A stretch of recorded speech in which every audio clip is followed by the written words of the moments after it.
بسم اللہ الرحمن الرحیم۔ السلام علیکم ورحمۃ اللہ وبرکاتہ۔ خواتین و حضرات، اس میں کیا شک ہے؟ اس میں کوئی شک نہیں ہے کہ سارے رشتوں اور سارے تعلقات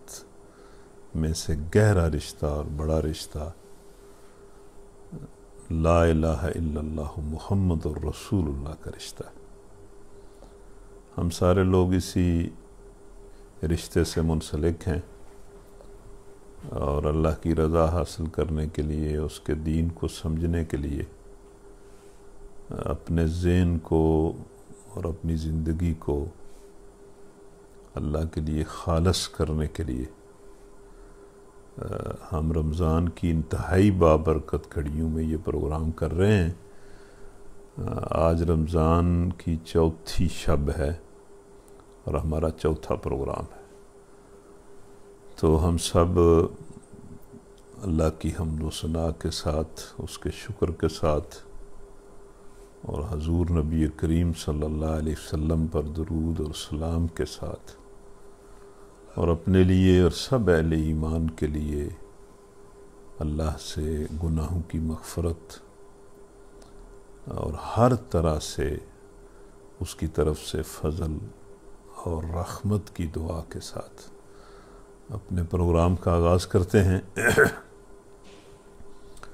اللہ اس کو ہماری طرف سے قبول فرمائے اور ہمارے لیے اور سارے اہل ایمان کے لیے، بلکہ سب انسانوں کے لیے اسے بابرکت بنائے۔ اعوذ باللہ من الشیطان الرجیم، بسم اللہ الرحمن الرحیم۔ لن تنالوا البر حتى تنفقوا مما تحبون وما تنفقوا من شيء فإن الله به عليم۔ كل الطعام كان حلا لبني إسرائيل إلا ما حرم إسرائيل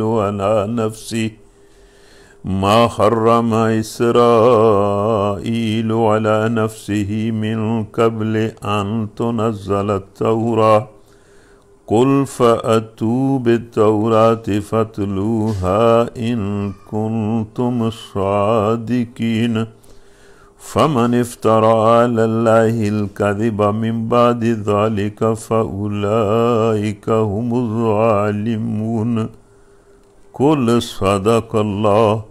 فاتبعوا ملة إبراهيم حنيفا وما كان من المشركين۔ إن أول بيت وضع للناس الذي ببكة مباركا وهدى للعالمين، فيه آيات بينات مقام إبراهيم ومن دخله كان آمنا، وَلِلَّهِ عَلَى النَّاسِ حِجُّ الْبَيْتِ مَنِ اسْتَطَاعَ إِلَيْهِ سَبِيلًا وَمَنْ كَفَرَ فَإِنَّ اللَّهَ غَنِيٌّ عَنِ الْعَالَمِينَ۔ قُلْ يَا أَهْلَ الْكِتَابِ لِمَ تَكْفُرُونَ بِآيَاتِ اللَّهِ وَاللَّهُ شَهِيدٌ عَلَى مَا تَعْمَلُونَ۔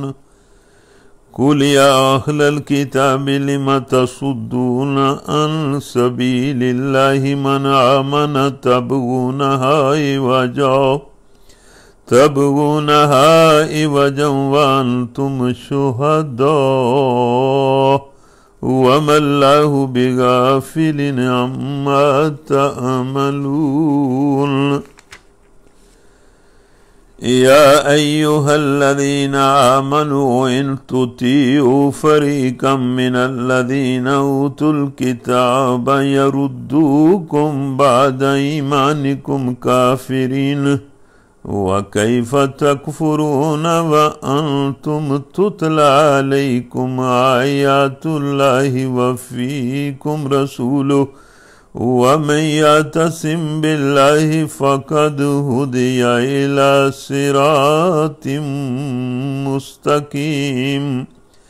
يا أيها الذين آمنوا اتقوا الله حق تقاته ولا تموتن إلا وأنتم مسلمون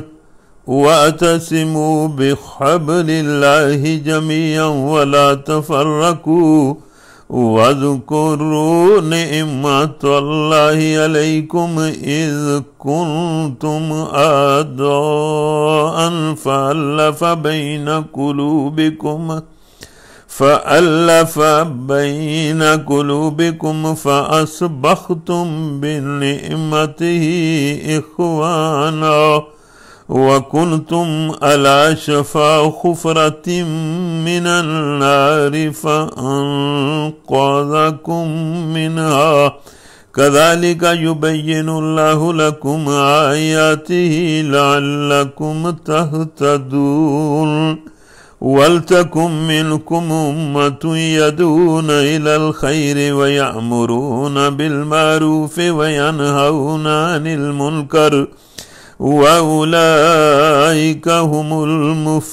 المفلحون ولا تكونوا كالذين تفرقوا واختلفوا من بعد ما جاءهم البينات وأولئك لهم عذاب عظيم يوم تبيض وجوه وتسود وجوه فأما الذين اسودت وجوههم أكفرتم بعد إيمانكم فذوقوا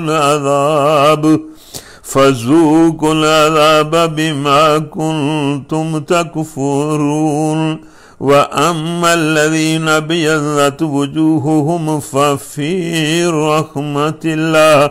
هم فيها خالدون تلك آيات الله نتلوها عليك بالحق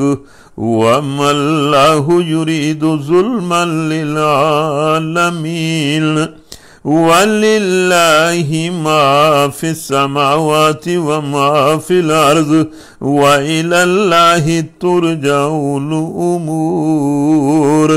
كنتم خير أمة أخرجت للناس تأمرون بالمعروف وتنهون عن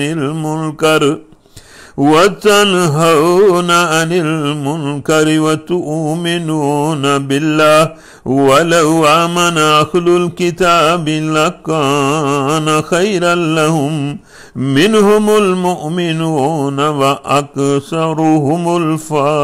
الفاسقون لن يضروكم إلا أذى وإن يقاتلوكم يولوكم الأدبار ثم لا ينصرون ضربت عليهم الذلة أينما ثقفوا إلا بحبل من الله وحبل من الناس وباءوا بغضب من الله وضربت عليهم المسكنة ذلك بأنهم كانوا يكفرون بآيات الله ويقتلون الأنبياء بغير حق ذلك بما عصوا وكانوا يعتدون ليسوا سواء من أهل الكتاب أمة قائمة يتلون آيات الله آناء الليل وهم يسجدون يؤمنون بالله واليوم الآخر ويأمرون بالمعروف وينهون عن المنكر وَيَنْهَوْنَ عَنِ الْمُنْكَرِ وَيُسَارِعُونَ فِي الْخَيْرَاتِ وَأُولَئِكَ مِنَ الصَّالِحِينَ وَمَا يَفْعَلُوا مِنْ خَيْرٍ فَلَنْ يُكْفَرُوا وَاللَّهُ عَلِيمٌ بِالْمُتَّقِينَ إِنَّ الَّذِينَ كَفَرُوا لَنْ تُغْنِيَ عَنْهُمْ أَمْوَالُهُمْ وَلَا أَوْلَادُهُمْ مِنَ اللَّهِ شَيْئًا وَأُولَئِكَ أَصْحَابُ النَّارِ هُمْ فِيهَا خَالِدُونَ مثل ما ينفقون في هذه الحياة الدنيا كمثل ريح فيها سر أصابت حرث قوم ظلموا أنفسهم فأهلكت وما ظلمهم الله ولكن أنفسهم يظلمون يا أيها الذين آمنوا لا تتخذوا بطانة من دونكم لا يعلونكم خبالا ودوا ما عنتم قد بدت البغضاء من أفواههم وما تخفي صدورهم أكبر قد بينا لكم الآيات إن كنتم تعقلون ها أنتم أولئك تحبونهم ولا يحبونكم وتؤمنون بالكتاب كله وإذا لقوكم قالوا آمنا وإذا خلوا عزوا عليكم الأنامل من غيظ قل موتوا بغيظكم إن الله عليم بذات الصدور إن تمسسكم حسنة تسوهم وإن تصبكم سيئة يفرحوا بها وإن تصبروا وتتقوا لا يضركم كيدهم شيئا إن الله بما يعملون محيط وإذ غدوت من أهلك تبوئ المؤمنين مقاعد للقتال والله سميع عليم إذ همت طائفتان منكم أن تفشلا والله وليهما وعلى الله فليتوكل المؤمنون ولقد نصركم الله ببدر وأنتم أذلة فاتقوا الله لعلكم تشكرون إذ تقول للمؤمنين أن لن يكفيكم أن يمدكم ربكم ب3,000 من الملائكة منزلين بلى إن تصبروا وتتقوا ويأتوكم من فورهم هذا يمددكم ربكم ب5,000 من الملائكة مسومين وما جعله الله إلا بشرى لكم ولتطمئن قلوبكم به وما النصر إلا من عند الله العزيز الحكيم ليقطع طرفا من الذين كفروا أو يكبتهم فينقلبوا خائبين ليس لك من الأمر شيء أو يتوب عليهم أو يعذبهم فإنهم ظالمون ولله ما في السماوات وما في الأرض يغفر لمن يشاء ويعذب من يشاء والله غفور رحیم. تو یہاں چوتھے پارے کا ایک ربع مکمل ہو رہا ہے. اس میں معروف آیتیں جن پر ہم بات کرتے اور سنتے بھی رہتے ہیں انہی پر ہی پھر بات کرنے کو جی چاہتا ہے، جن میں اللہ تعالیٰ نے اہل ایمان کو کچھ ایسی نصیحتیں کی ہیں کہ جن نصیحتوں پر، جن احکام پر اگر اہل ایمان عمل کریں گے تو ان کی قوت، ان کی عزت، ان کی عظمت بحال رہے گی، اور اگر وہ ان نصیحتوں پر عمل کرنا چھوڑ دیں گے تو ان کی ہوا اکھڑ جائے گی اور وہ کمزور بھی ہو جائیں گے اور دوسروں کے غلام بھی ہو جائیں گے۔ یہ سورہ آل عمران کی آیت نمبر 100 ہے، جس میں اللہ تعالیٰ نے اہل ایمان سے کہا ہے کہ ایمان والو، یہ تمہیں زیبا نہیں ہے، تمہیں یہ ایسا نہیں کرنا چاہیے کہ تم اپنی زندگی کے معاملات میں اہل کتاب کو اپنا رہنما مان لو، ان کو اپنا لیڈر مان لو، اور زندگی کے معاملات میں ان کی اطاعت کرنے لگو۔ اگر تم ایسا کرو گے تو تم کافر ہو جاؤ گے، وہ تمہیں کافر بنا دیں گے۔ مطلب یہ کہ ان کی ساری زندگی جو ہے، اس کی بنیاد، اس کا سارا انداز جو ہے وہ ہماری نافرمانی پر ہے، اور اگر تم ان کے پیچھے چلو گے، ان کے طرز زندگی کو اختیار کرو گے، انہیں اپنا آئیڈیل اور رہنما بناؤ گے، تو وہ تمہیں عملاً اللہ کا نافرمان بنا دیں گے، اور اللہ کا جو نافرمان ہوتا ہے وہی کافر ہوتا ہے۔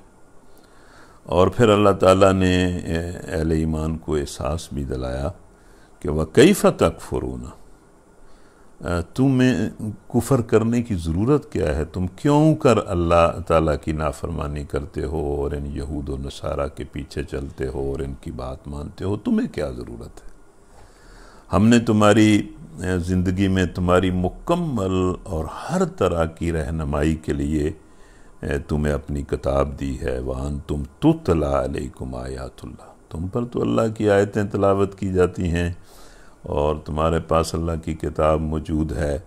اور تمہارے پاس رسول کریم صلی اللہ علیہ وسلم ہیں، ان کی سنت ہے۔ تمہیں قرآن اور سنت کے ہوتے ہوئے زندگی کے کسی بھی معاملے میں کسی دوسرے سے رہنمائی حاصل کرنے کی کوئی ضرورت نہیں ہے۔ تو ان کے ہوتے ہوئے، قرآن اور سنت کے ہوتے ہوئے، آخر مطلب کیا ضرورت ہے کہ تم یہود و نصارہ سے رہنمائی مانگو اور ان کے پیچھے چلو؟ قرآن و سنت میں تو ہر قسم کی رہنمائی موجود ہے، اور یاد رکھو کہ اگر اللہ سے، اللہ کی بندگی سے، اللہ کی اطاعت سے، اللہ کے کام سے جڑے رہو گے تو سیدھا راستہ پاؤ گے، ورنہ سیدھے راستے کو گم کر بیٹھو گے۔ تو یہ علامہ اقبال نے بھی اس کے بارے میں ایک بڑا خوبصورت شعر کہا ہے کہ مانگتے پھرتے ہو اغیار سے مٹی کے چراغ، مانگتے پھرتے ہو اغیار سے مٹی کے چراغ، اور اپنے اپنے گھروں میں روشنی کرنے کے لیے تم مٹی کے چراغ اغیار سے مانگتے ہو، اور تمہارے پاس تو روشنی کا سورج ہے جو تمہیں روشنی دے سکتا ہے، رہنمائی دے سکتا ہے، اس کو تم نے پس پشت ڈال دیا ہے قرآن مجید کو۔ تو اس طرح اللہ تعالیٰ مسلمانوں کو سمجھاتا ہے کہ دیکھو، زندگی میں اگر عزت حاصل کرنا چاہتے ہو، عظمت حاصل کرنا چاہتے ہو، اور آزادیاں حاصل کرنا چاہتے ہو، اور ذلت سے بچنا چاہتے ہو، تو یہود و نصارہ کو اپنا رہنما نہ بناؤ۔ اور پھر اللہ تعالیٰ نے کہا کہ اے ایمان والو، اللہ سے ڈرو، اللہ کی نافرمانی سے بچو۔ اللہ کو چھوڑ کر دوسروں سے ڈرنے کی کیا ضرورت ہے؟ اور اس طرح ڈرو جس طرح اس سے ڈرنے کا حق ہے، اور اس سے ڈرنے کا حق یہ ہے کہ مر جاؤ لیکن اس کی نافرمانی نہ کرو۔ اس کا ایک مطلب یہ ہے کہ مرتے دم تک اس کی نافرمانی نہ کرو، اور اس کا ایک مطلب یہ ہے کہ موت کو قبول کر لو، اللہ کی نافرمانی کو قبول نہ کرو۔ یا ایھا الذین آمنوا اتقوا اللہ حق تقاتہ، وَلَا تَمُوتُنَّ إِلَّا وَأَنْتُمْ مُسْلِمُونَ، اور پھر مسلمانوں کو سمجھایا کہ ہم نے یہ تمہیں جو آخری کتاب دی ہے یہ بڑی غیر معمولی چیز ہے، تم پتہ نہیں کن کن اختلافات میں پڑے ہوئے ہو، اختلافات کی تو کوئی ضرورت ہی نہیں ہے اس قرآن کے ہوتے ہوئے، سارے مل کر اس کو پکڑ لو، تمہارے اختلافات دور ہو جائیں گے۔ اختلافات بھی اس وجہ سے ہیں کہ تم نے اس قرآن کو چھوڑا ہوا ہے، اگر تم قرآن کو پکڑ لو، قرآن کو اپنا رہنما بنا لو، تو تمہارے اختلافات از خود ہی ختم ہو جائیں۔ یہ قرآن کے اندر بہت بڑی صلاحیت ہے کہ یہ انسانوں کو بالکل ایک پیج پر اکٹھا کر لیتا ہے، ایک مقصد پر اکٹھا کر لیتا ہے۔ اس قرآن نے تو مسلمانوں کو، جو پہلے مسلمان تھے مدینہ کے رہنے والے، وہ ایک عرصے سے آپس میں لڑ رہے تھے، اور جب وہ اللہ کے رسول صلی اللہ علیہ وسلم پر ایمان لائے اور قرآن پر ایمان لائے، تو قرآن نے انہیں بالکل ان کی ساری دشمنیاں بھلا دیں اور انہیں بھائی بھائی بنا دیا۔ تو تم مطلب ہے کہ قرآن تو بالکل تمہیں ایک کر سکتا ہے، خواہ مخواہ کے چھوٹے چھوٹے اختلافات، چھوٹی چھوٹی باتیں، ان کی وجہ سے تم جو ہے وہ بکھرے پڑے ہو اور منتشر ہو، اور تمہارے اندر طرح طرح کے تفرقے اور فرق پیدا ہو گیا ہے، سب مل کر اس قرآن کو پکڑ لو، یہ تمہیں ایک کر دے گا، اس کے اندر یہ صلاحیت موجود ہے۔ اور دیکھو تم میں ضرور کچھ لوگ، منظم لوگ اس طرح کے ہونے چاہیے جو ہر وقت تمہارے اندر یہ کام کرتے رہیں، خیر کی طرف بلاتے رہیں، خیر کی تعلیم دیتے رہیں، خیر کا پرچار کرتے رہیں، معروف کا حکم دیتے رہیں، منکر سے منع کرتے رہیں، اور یہ بہت مطلب یہ وہ لوگ ہیں جو فلاح پانے والے ہیں، یعنی مسلمان کا یہی کام ہے۔ اور پھر اللہ نے فرمایا کہ بالکل ان لوگوں کی طرح نہ ہو جاؤ، وَلَا تَكُونُوا كَالَّذِينَ تَفَرَّقُوا وَاخْتَلَفُوا مِن بَعْدِ مَا جَاءَهُمُ الْبَيِّنَاتُ، مسلمانوں ان لوگوں کی طرح نہ ہو جانا، یہودیوں کی طرح، جنہوں نے اللہ تعالیٰ کی طرف سے واضح ہدایت آنے کے بعد تفرقہ بھی کیا اور اختلاف بھی کیا، تو ان کے لیے تو بہت بڑا عذاب ہے۔ تم اگر اسی طرح تفرقے میں پڑ جاؤ گے، اختلاف میں پڑ جاؤ گے، تو تمہارے لیے بھی عذاب ہوگا، دنیا کی زندگی میں بھی ذلت ہوگی، محرومیاں ہوں گی، کمزوریاں ہوں گی، پستیاں ہوں گی، اور آخرت میں بھی عذاب ہوگا۔ پھر ظاہر ہے کہ یہ زندگی جو کچھ بھی ہے، اس زندگی کا نتیجہ تو آخرت میں نکلے گا، اس لیے مسلمانوں کو اللہ تعالیٰ ہدایات دینے کے بعد کہتا ہے کہ آخرت کو یاد رکھو، اس دن کو یاد رکھو جب کچھ لوگ اپنی کارکردگی کی بنیاد پر، کچھ لوگوں کے چہرے جو ہیں وہ سیاہ ہوں گے، اور کچھ لوگوں کے چہرے جو ہیں وہ بڑے پر رونق ہوں گے۔ ظاہر ہے چہرے سے ہر چیز نمایاں ہو جاتی ہے، ناکامی بھی نمایاں ہو جاتی ہے، کامیابی بھی نمایاں ہو جاتی ہے، تو اس دن تو یہی ہوگا کہ جو لوگ کامیاب ہوں گے، کامیابی کی نوید سنیں گے، اللہ تعالیٰ ہمیں انہی لوگوں میں کرے، مطلب کامیابی کی نوید سنیں گے تو ان کے چہرے جو ہیں وہ چمک اٹھیں گے، اور جو اس دن ناکام ہو جائیں گے وہ تو اپنے چہرے کی کلونس کو چھپا نہیں سکیں گے، ان کے چہرے تو ٹینشن اور پریشانی سے سیاہ ہو جائیں گے۔ پھر اللہ کہتا ہے کہ مسلمانوں تم ہی میں سے کچھ لوگ ہوں گے کہ جن کے چہرے سیاہ ہوں گے، تو اللہ تعالیٰ ان سے پوچھے گا، او مسلمانوں یہ تمہاری کیا حالت ہو گئی؟ اکفرتم بعد ایمانکم، تم نے ایمان لانے کے بعد کفر کیا، مطلب ایمان بھی لائے اور پھر میری نافرمانیاں کی، ایمان لائے اور پھر یہود و نصارہ کو اپنا جو ہے وہ رہنما مان لیا، ایمان لائے اور پھر جو کچھ کیا وہ کافروں کے کہنے پر کیا، تو یہ تم نے خود کیا۔ فَذُوقُوا الْعَذَابَ بِمَا كُنْتُمْ تَكْفُرُونَ، تو یہ تم نے بڑا ہی برا کفر کیا، بڑی ہی بری نافرمانی کی کہ اللہ کو چھوڑ کر اللہ کے دشمنوں کو رہنما بنا لیا۔ اب یہ جو کچھ تم نے کیا اس کا نتیجہ بھگتو اور اس عذاب کا مزہ چکھو۔ اور پھر انہی میں سے مطلب ایسے مسلمان ہوں گے اللہ کے بندے جن کے چہرے بڑے روشن ہوں گے، اور اللہ کہتا ہے کہ وہ اللہ کی رحمت میں ہوں گے اور ہمیشہ رحمت میں رہیں گے۔ تو اس طرح اللہ تعالیٰ دیکھیں، ظاہر ہے یہ کوئی ڈیٹیل کا یا بہت تفصیل کا تو موقع نہیں ہوتا، لیکن بات تو سمجھی جا سکتی ہے کہ یہ اللہ کی آیتیں ہیں جو مطلب نبی صلی اللہ علیہ وسلم کے ذریعے حق کے ساتھ اور عین حق کے طور پر ہمارے پاس پہنچی ہیں۔ تو اللہ تو اپنے بندوں پر ظلم نہیں کرنا چاہتا۔ اللہ تعالیٰ نے تو یہ ساری باتیں اسی لیے بتائی ہیں کہ لوگ ناکامی سے بچیں، اس کے عذاب سے بچیں، اس کی ناراضگی سے بچیں، اس کی جہنم سے بچیں۔ اللہ تعالیٰ تو انبیاء کے ذریعے اور کتابوں کے ذریعے اور اپنے احکام کے ذریعے لوگوں کو بچانا چاہتا ہے۔ وَمَا اللَّهُ يُرِيدُ ظُلْمًا لِلْعَالَمِينَ، اللہ تو جہان والوں پر ظلم اور زیادتی نہیں کرنا چاہتا۔ اور دیکھو بار بار اللہ تمہیں سمجھاتا ہے، بار بار اللہ ہمیں سمجھاتا ہے وَلِلَّهِ مَا فِي السَّمَاوَاتِ وَمَا فِي الْأَرْضِ، کہ آسمانوں اور زمین میں جو کچھ ہے اس کا مالک اللہ ہے،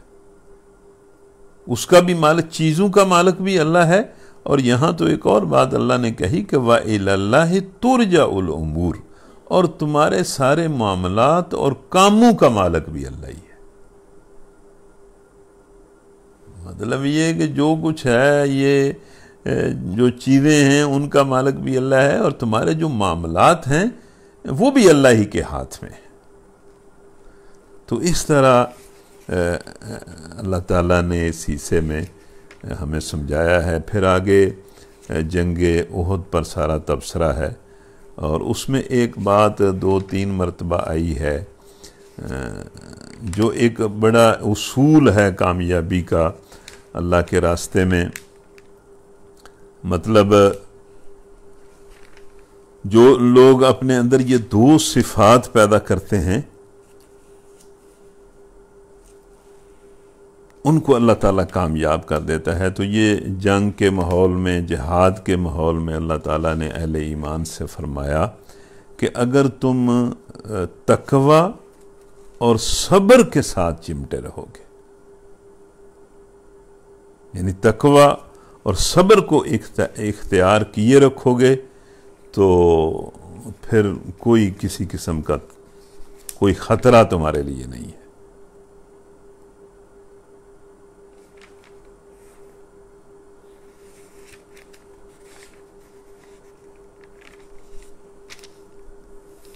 یعنی تقوی اور صبر بہت اچھی صفات ہیں۔ ایک تو مطلب اللہ کے حکم پر رہو، اللہ کی نافرمانی سے بچتے رہو، اس کی اطاعت اور فرمان برداری کرتے رہو، اور دوسرا اپنے اندر صبر، حوصلہ اور استقامت جو ہے یہ اپنے اندر پیدا کرو، تو پھر ہر مرحلہ گزر جائے گا اور ہر مشکل آسان ہو جائے گی، اور ہر معاملے میں تم ٹھیک سرخرو ہو جاؤ گے، جو بھی آزمائش آئے گی اس میں سرخرو ہو جاؤ گے۔ یا ایھا الذین آمنوا لا تأکلوا الربا اضعافا مضاعفا واتقوا الله لعلكم تفلحون واتقوا النار التي أعدت للكافرين وأطيعوا الله والرسول لعلكم ترحمون وسارعوا إلى مغفرة من ربكم وجنة عرضها السماوات والأرض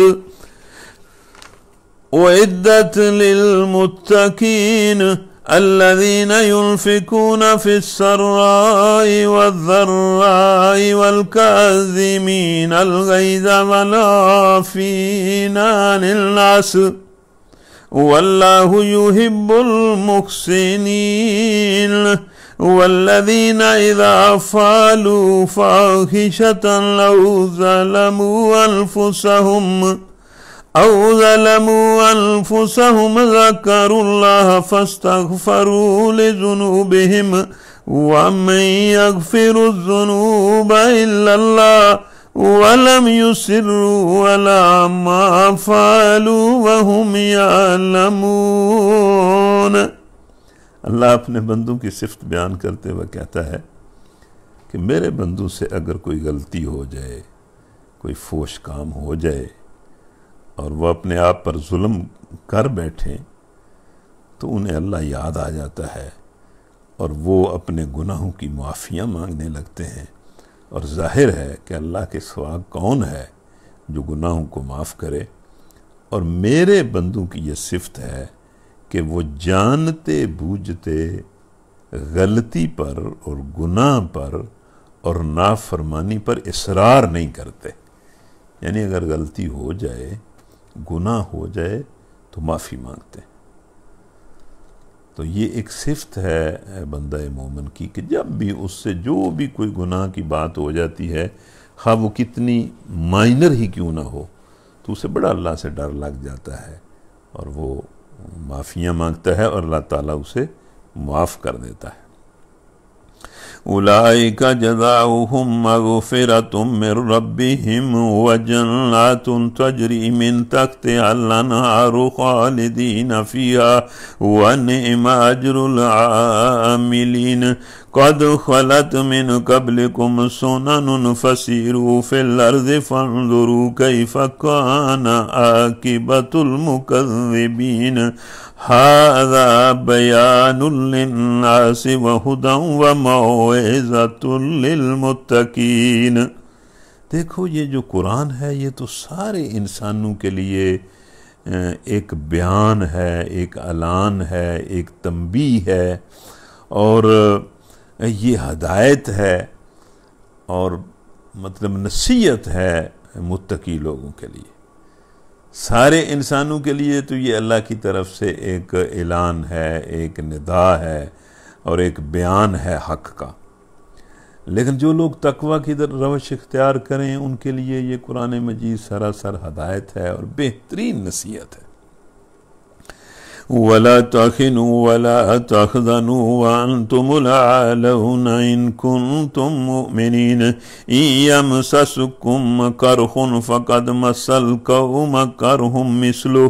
وَتِلْكَ الْأَيَّامُ نُدَاوِلُهَا بَيْنَ النَّاسِ وَلِيَعْلَمَ اللَّهُ الَّذِينَ آمَنُوا وَيَتَّخِذَ مِنكُمْ شُهَدَاءَ واللہ لا يحب الظالمین وَلِيُمَحِّصَ اللَّهُ الَّذِينَ آمَنُوا وَيَمْحَقَ الْكَافِرِينَ أَمْ حَسِبْتُمْ أَن تَدْخُلُوا الْجَنَّةَ وَلَمَّا يَعْلَمِ اللَّهُ الَّذِينَ جاهدوا منكم ويعلم الصابرين ولقد كنتم تمنون الموت من قبل أن تلقوه فقد رأيتموه وأنتم تنظرون وما محمد إلا رسول قد خلت من قبله الرسل أفإن مات أو قتل انقلبتم على أعقابكم ومن ينقلب على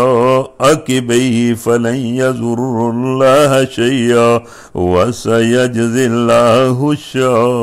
الشاكرين وما كان لنفس أن تموت إلا بإذن الله كتابا مؤجلا ومن يرد ثواب الدنيا نؤتيه منها ومن يرد ثواب الآخرة نؤتيه منها وسنجزي الشاكرين۔ جنگ احد ایک ایسی جنگ ہے جس میں بہرحال تاریخ یہی ہے، اگر آپ سن رہے ہیں تو تاریخ یہی ہے کہ مسلمانوں کی اپنی ہی غلطی کی وجہ سے جنگ کا پاسا پلٹ گیا، اور یہ تو نہیں کہا جا سکتا کہ مسلمانوں کو اس جنگ میں شکست ہو گئی، لیکن مسلمانوں کا بہت زیادہ نقصان ہوا، اس نقصان ہی کی وجہ سے کہ یہ کہا جاتا ہے کہ مسلمانوں کو شکست ہوئی، اور اس افراتفری میں مسلمانوں کی ایک غلطی کی وجہ سے افراتفری پیدا ہو گئی، اور اس افراتفری میں یہ بات بھی مشہور ہو گئی کہ نبی کریم صلی اللہ علیہ وسلم شہید ہو گئے ہیں۔ تو ان کی شہادت کی خبر سن کر بعض مسلمانوں نے بڑی ہی مایوسی اور بد دلی ان پر طاری ہو گئی، اور انہوں نے اپنی تلواریں پھینکی اور کہا کہ اب جنگ کا کیا فائدہ ہے، کیا کرنا ہے۔ اور بعض لوگوں کی زبانوں سے تو بڑے عجیب عجیب لفظ نکلے جن کا ایمان کمزور تھا اور جن میں نفاق تھا، کہ اب تو واپس اپنے دین کی طرف پلٹ جائیں اور یہ کر لیں یہ کر لیں۔ تو اس پر اللہ تعالیٰ نے یہ بڑی ہی مطلب آیت ہے یہ نازل فرمائی کہ وَمَا مُحَمَّدٌ إِلَّا رَسُولٌ قَدْ خَلَتْ مِن قَبْلِهِ الرُّسُلُ أَفَإِن مَّاتَ أَوْ قُتِلَ انقلبتم عَلَىٰ أَعْقَابِكُمْ وَمَن يَنقلب عَلَىٰ عَقِبَيْهِ فَلَن يَضُرَّ اللَّهَ شَيْئًا وَسَيَجْزِي اللَّهُ الشَّاكِرِينَ وَمَا كَانَ لِنَفْسٍ أَن تَمُوتَ إِلَّا بِإِذْنِ اللَّهِ كِتَابًا مُّؤَجَّلًا وَمَن يُرِدْ ثَوَابَ الدُّنْيَا نُؤْتِيهِ مِنْهَا وَمَن يُرِدْ ثَوَابَ الْآخِرَةِ نُؤْتِيهِ مِنْهَا وَسَنَجْزِي الشَّاكِرِينَ۔ محمد اس کے سوا کچھ نہیں کہ بس ایک رسول ہے۔ رسول ہونا بہت بڑی بات ہے، اور محمد اللہ کے رسول ہیں اور آخری رسول ہیں، لیکن بہرحال رسول ہیں اور اللہ کے آخری نبی ہیں۔ ان سے پہلے اور رسول بھی گزر چکے ہیں، پھر کیا اگر وہ مر جائیں یا قتل کر دیے جائیں تو تم لوگ دین کو چھوڑ کر الٹے پاؤں پھر جاؤ گے؟ یاد رکھو جو الٹا پھرے گا وہ اللہ کا کچھ نقصان نہ کرے گا، البتہ جو اللہ کے شکر گزار بندے بن کر رہیں گے انہیں وہ اس کی جزا دے گا۔ مطلب جو اس حادثے پر بھی صبر کریں گے اور اللہ کے دین کے ساتھ چمٹے رہیں گے اور اللہ کے دین پر چلتے رہیں گے تو اللہ تعالیٰ انہیں جزا دے گا۔ باقی موت کی جہاں تک بات ہے، کوئی ذی روح اللہ کے اذن کے بغیر نہیں مر سکتا۔ یہ ساری احتیاطیں کرنی چاہیے، احتیاطیں اپنی جگہ ہیں، کیوں نہیں کرنی چاہیے؟ احتیاط کرنا اللہ کے رسول کی سنت ہے۔ اللہ کے رسول نے بیماریوں سے احتیاط کے بارے میں کہا ہے، لیکن مرنا تو اسی نے ہے جس نے مرنا ہے، اور بہرحال یہ اللہ کا اذن ہے۔ موت کا وقت تو لکھا ہوا ہے،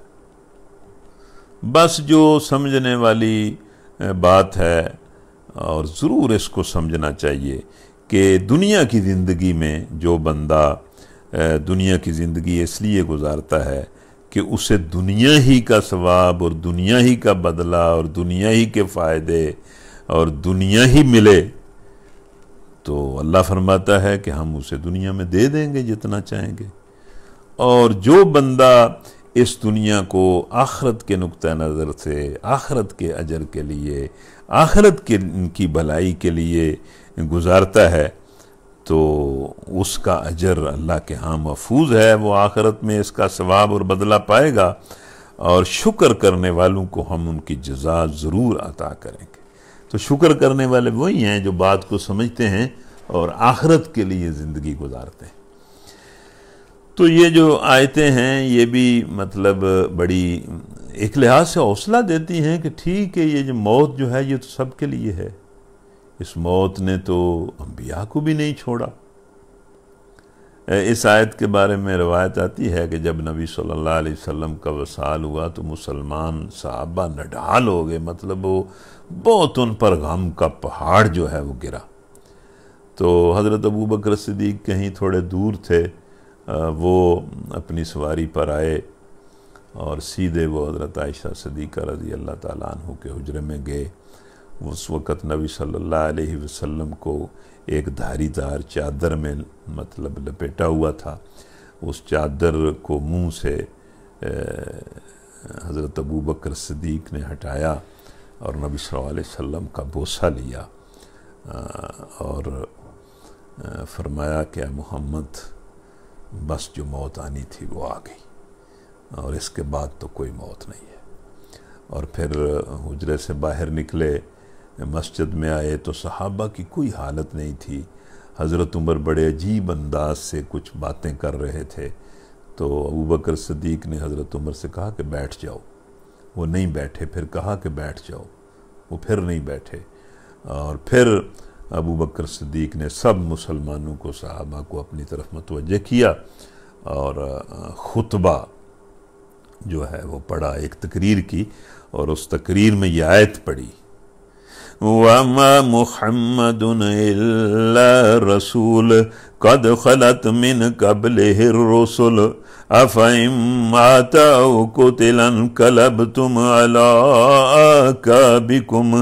وَمَن يَنقَلِبْ عَلَىٰ عَقِبَيْهِ فَلَن يَضُرَّ اللَّهَ شَيْئًا وَسَيَجْزِي اللَّهُ الشَّاكِرِينَ۔ یہ آیت پڑھ کر کہنے لگے کہ بھائی سنو، تم میں سے جو محمد کی عبادت کرتا تھا وہ سن لے کہ محمد فوت ہو چکے ہیں، اور تم میں سے جو کوئی اللہ کی عبادت کرتا تھا تو اللہ حی و قیوم ہے، زندہ ہے۔ یہ آیت پڑھی اور یہ بات کہی تو اس طرح محسوس ہوا، صحابہ کہتے ہیں کہ اس طرح محسوس ہوا کہ ہمیں مطلب یہ آیت اسی وقت ہی گویا نازل ہو رہی ہے، اور صحابہ کہتے ہیں کہ ہر کسی کی زبان پر یہ آیت جاری ہو گئی، اور اس آیت کا جاری ہونا تھا کہ صحابہ کو حوصلہ آتا گیا اور وہ اس حقیقت کو تسلیم کرتے گئے۔ اور حضرت عمر رضی اللہ تعالیٰ عنہ کہتے ہیں کہ ابوبکر صدیق نے جب یہ آیت پڑھی تو بالکل میں اپنی جگہ جامد و ساکت ہو گیا۔ تو بہرحال یہ تو اسی طرح ہے کہ اللہ تعالیٰ نے اس زندگی کو ہر انسان کے لیے، خواہ وہ کون ہے، اس کے لیے عارضی بنایا ہے۔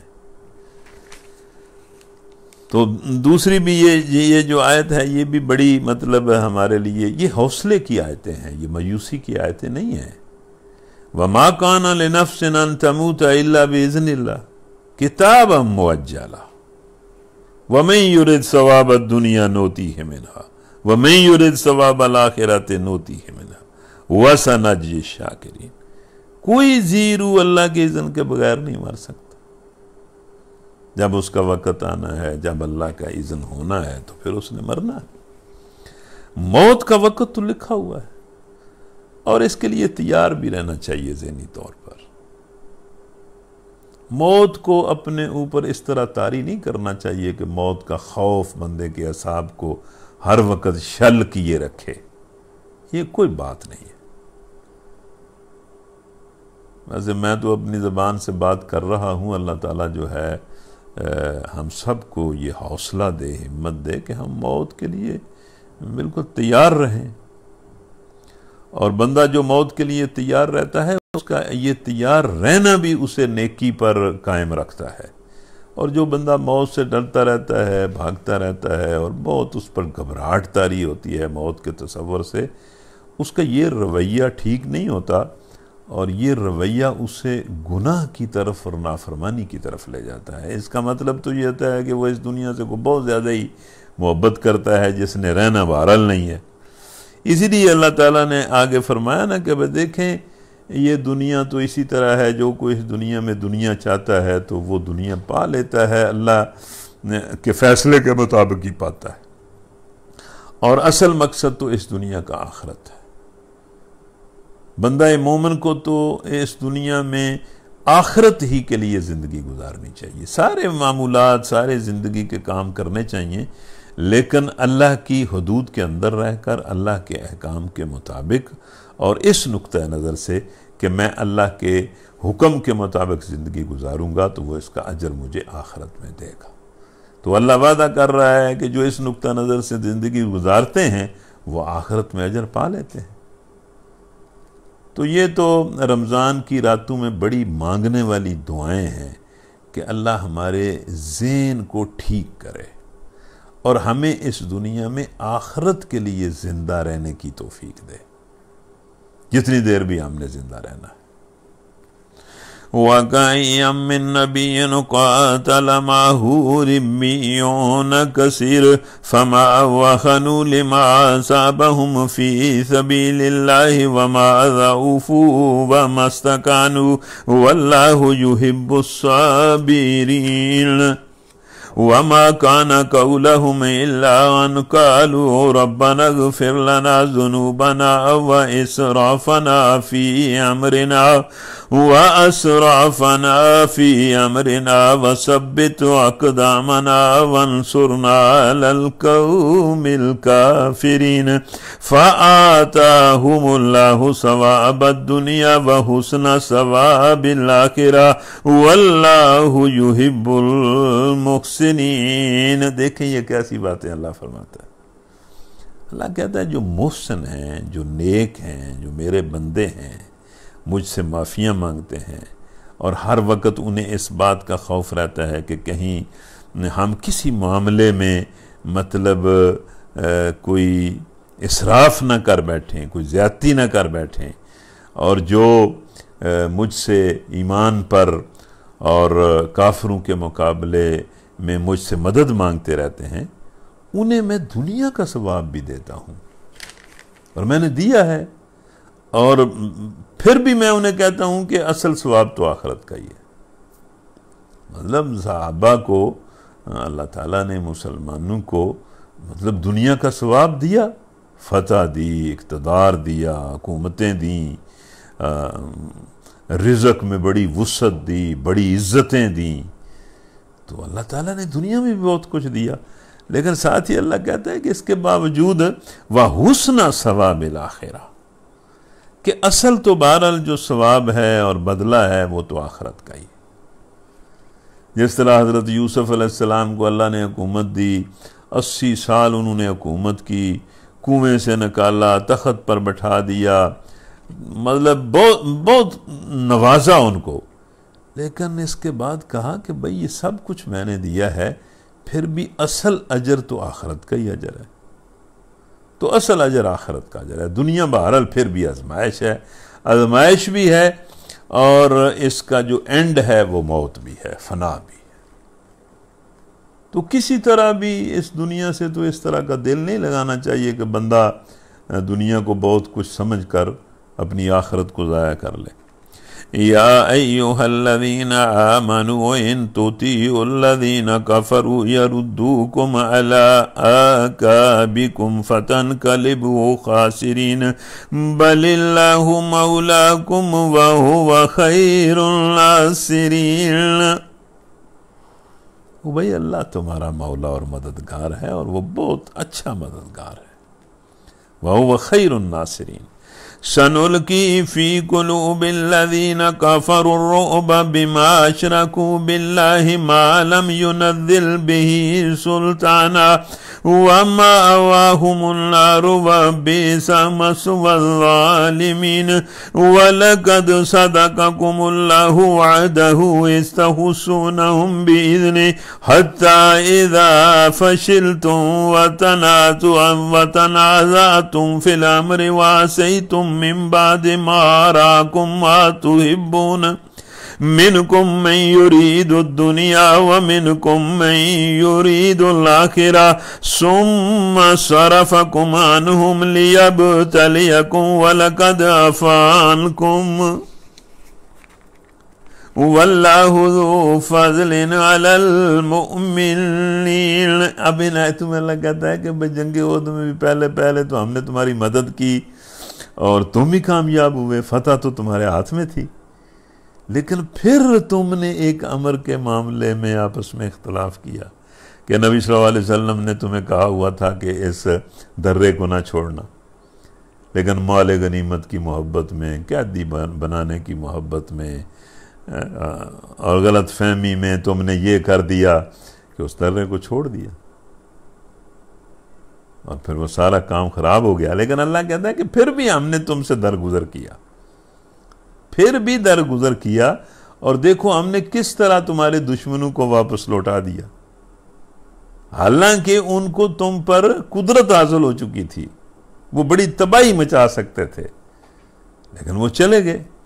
إذ تصعدون ولا تلوون على واحد والرسول يدعوكم في أخراكم فأصابكم غما بغم لكي لا تحزنوا ولا ما فاتكم ولا ما أصابكم والله خبير بما تعملون ثم أنزل عليكم من بعد الغم أمنة وعسى يغشى طائفة منكم وطائفة قد أهمتهم أنفسهم يظنون بالله غير الحق ظن الجاهلية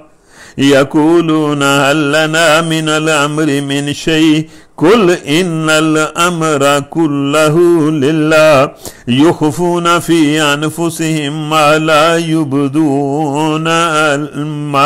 يبدون لك يقولون لو كان لنا من الأمر شيء ما قتلنا هاهنا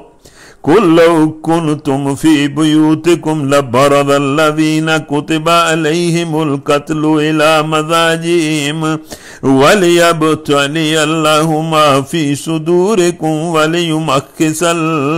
وليمحص ما في قلوبكم والله عليم بذات الصدور. بڑی غلط باتیں ظاہر ہے جس کے دل میں نفاق ہو وہ بڑی غلط باتیں کرتا ہے.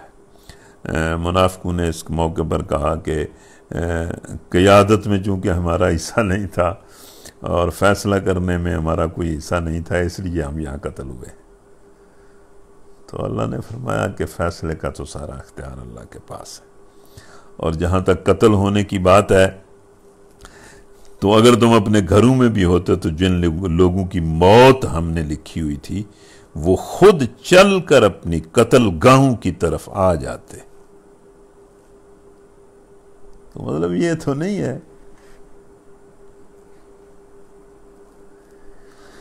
ان الذين تولوا منكم يوم التقى الجمعان انما استزلهم الشيطان ببعض ما كسبوا ولقد عفا الله عنهم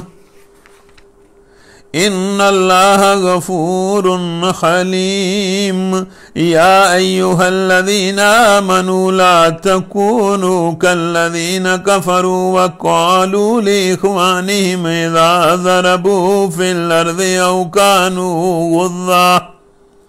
او كانوا غزا لو كانوا عندنا ما ماتوا وما قتلوا لِيَجْعَلَ اللَّهُ ذَلِكَ حَسْرَةً فِي قُلُوبِهِمْ وَاللَّهُ يُحْيِي وَيُمِيتُ وَاللَّهُ بِمَا تَعْمَلُونَ بَصِيرٌ. مطلب یہ کہ یہ ہوتا تو اس طرح ہو جاتا، یہ ہوتا تو ہم نہ مرتے، یہ ہوتا تو ہم یہ ہو جاتا. یہ ساری باتیں حسرت بن کر تمہارے دلوں میں ہوتی ہیں،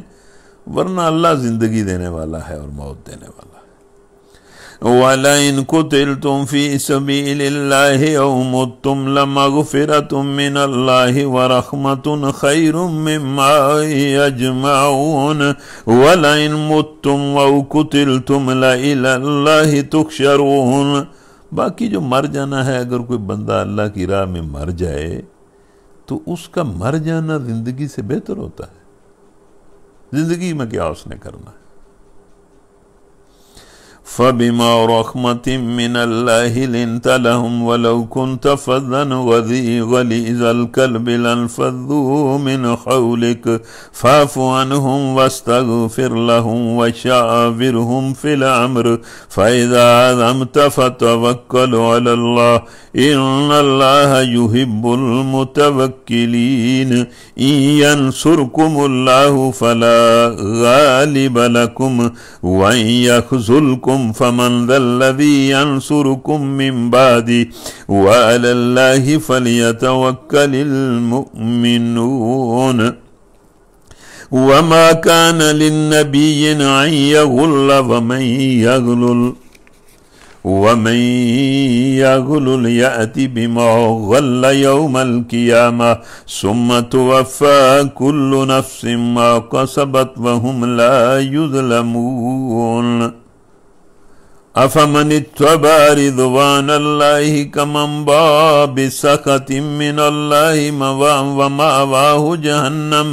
وَبِئْسَ الْمَصِيرُ هُمْ دَرَجَاتٌ عِندَ اللَّهِ وَاللَّهُ بَصِيرٌ بِمَا يَعْمَلُونَ لَقَدْ مَنَّ اللَّهُ عَلَى الْمُؤْمِنِينَ إِذْ بَعَثَ فِيهِمْ رَسُولًا مِّنْ أَنفُسِهِمْ يتلو عليهم آياته ويزكيهم ويعلمهم الكتاب والحكمة وإن كانوا من قبل لفي ضلال مبين أولما أصابتكم مصيبة قد أصبتم مثليها قلتم أن هذا قل هو من عند أنفسكم إن الله على كل شيء قدير وما أصابكم يوم التقى الجمعان فبإذن الله وليعلم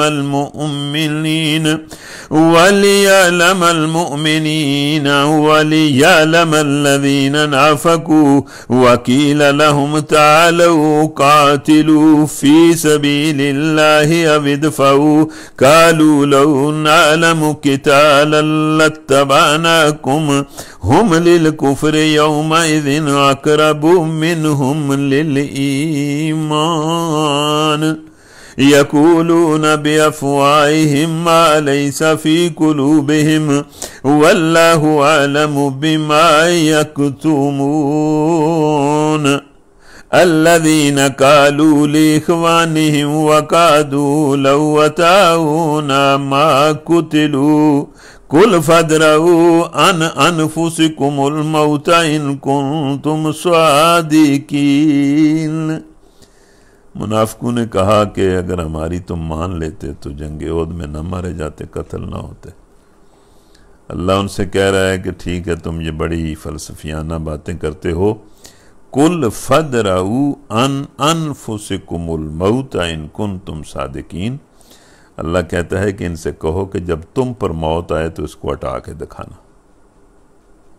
جب آئے گی تو آ جائے گی۔ وَلَا تَحْسَبَنَّ الَّذِينَ قُتِلُوا فِي سَبِيلِ اللَّهِ أَمْوَاتًا بَلْ أَحْيَاءٌ عِندَ رَبِّهِمْ يُرْزَقُونَ فَرِحِينَ بِمَا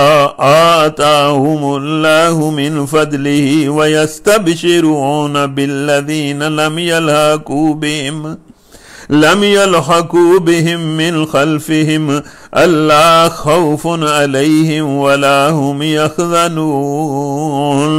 يستبشرون بنعمة من الله وفضل وأن الله لا يضيع أجر المؤمنين۔ تو جہاں تک یہ جو وہاں شہید ہو گئے ہیں ان کی بات ہے، تو اگر آپ کا دھیان اس طرف ہے، آپ قرآن سن رہے ہیں تو یہ سنیں ذرا کہ سورہ بقرہ میں اللہ تعالیٰ نے فرمایا تھا کہ جو لوگ میری راہ میں قتل ہو جائیں انہیں مردہ نہ کہو، وہ زندہ ہیں۔ یہاں اللہ نے بڑی عجیب بات کہی،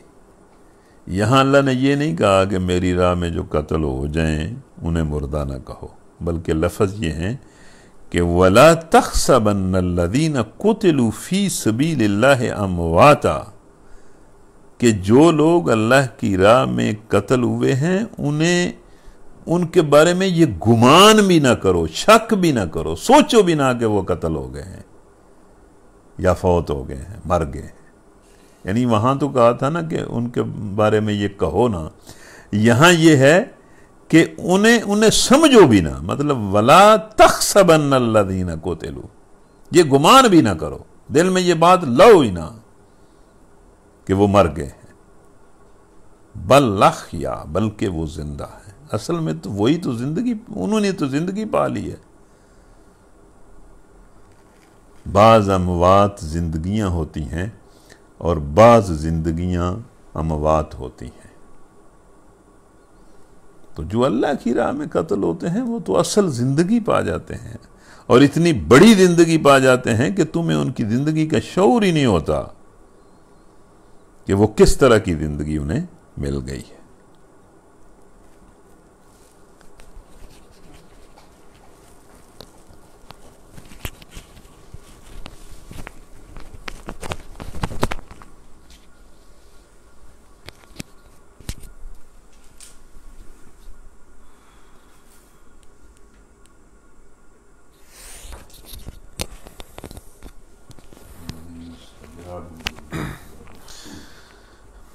أعوذ بالله من الشيطان الرجيم. بسم الله الرحمن الرحيم.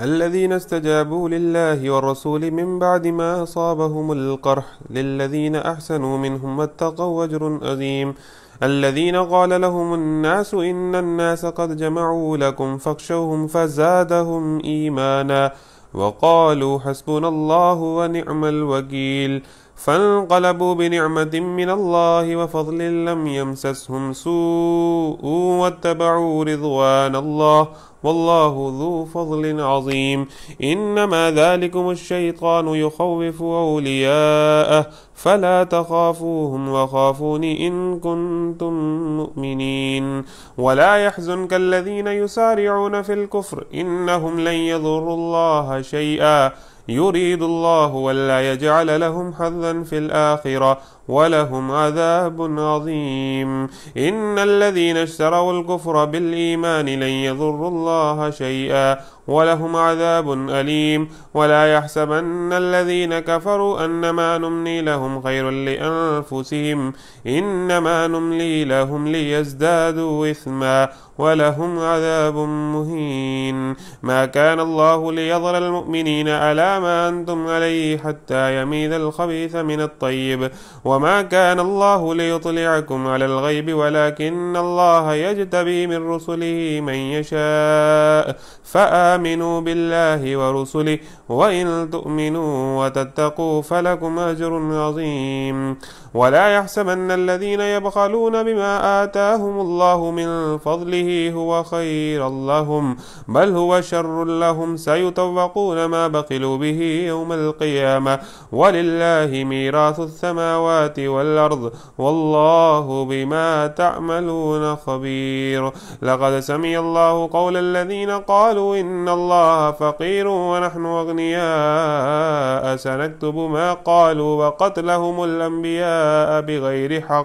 بغير حق ونقول ذوقوا عذاب الحريق ذلك بما قدمت أيديكم وأن الله ليس بظلام للعبيد. الذين قالوا إن الله عهد إلينا ألا نؤمن لرسول حتى يأتينا بقربان تأكله النار قل قد جاءكم رسل من قبلي بالبينات وبالذي قلتم فلم قتلتموهم إن كنتم صادقين.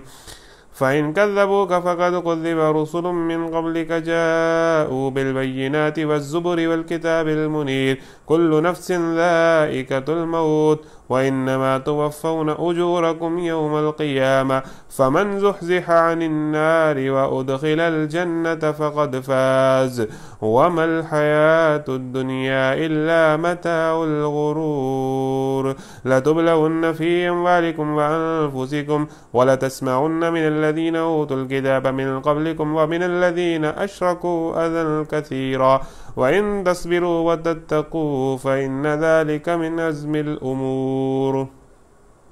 وإذا أخذ الله ميثاق الذين أوتوا الكتاب لتبيننه للناس ولا تكتمونه فنبذوه وراء ظهورهم واشتروا به ثمنا قليلا فبئس ما يشترون. لا تحسبن الذين يفرحون بما أتوا ويحبون أن يحمدوا بما لم يفعلوا فلا تحسبنهم بمفازة من العذاب ولهم عذاب أليم. ولله ملك السماوات والأرض والله على كل شيء